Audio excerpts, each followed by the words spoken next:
Promoter Eddie Hearn has offered some clarification regarding the recent claim that he made that he is ready and willing to have his fighter Anthony Joshua face Wladimir Klitschko in a voluntary defense on November 26.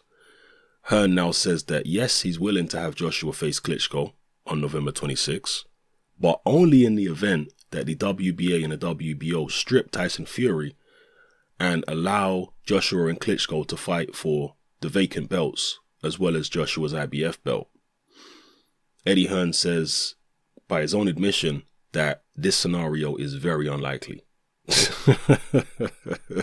Now, Eddie Hearn says that he would much prefer that Tyson Fury isn't stripped because he would like Anthony Joshua to face Tyson Fury for those belts because he believes that's just as big a fight as the Klitschko fight, if not bigger.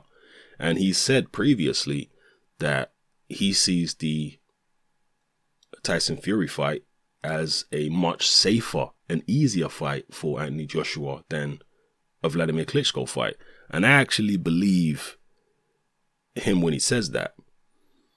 Yeah, I'm not saying I believe everything Eddie Hearn says, but I do believe that in Eddie Hearn's mind, he thinks that the Tyson Fury fight is an easier and safer fight for Joshua than Klitschko, and therefore I honestly believe that he would rather Anthony Joshua fight Tyson Fury first rather than fight Klitschko first.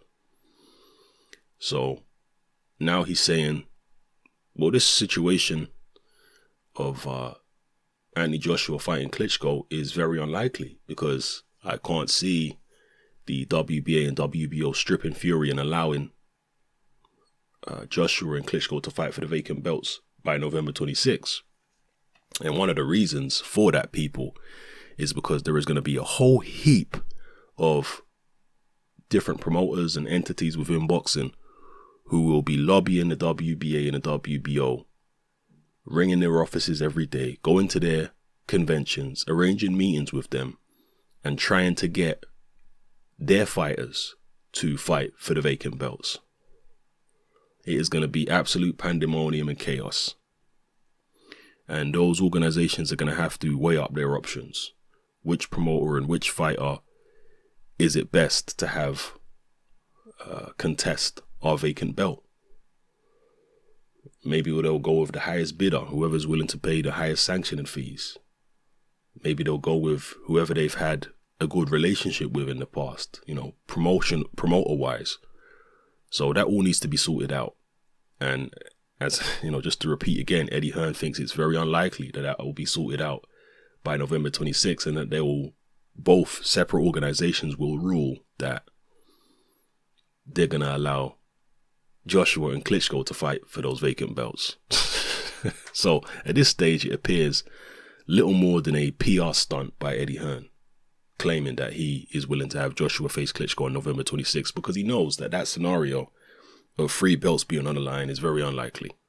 Now, if the fight does end up going ahead, then I will happily apologize to Eddie Hearn, in one of my videos. Not that he watches my videos, but still, I'll happily make a video apologizing and saying, look, I was wrong. It wasn't a PR stunt. He was being genuine. But right now, it appears to just be a PR stunt.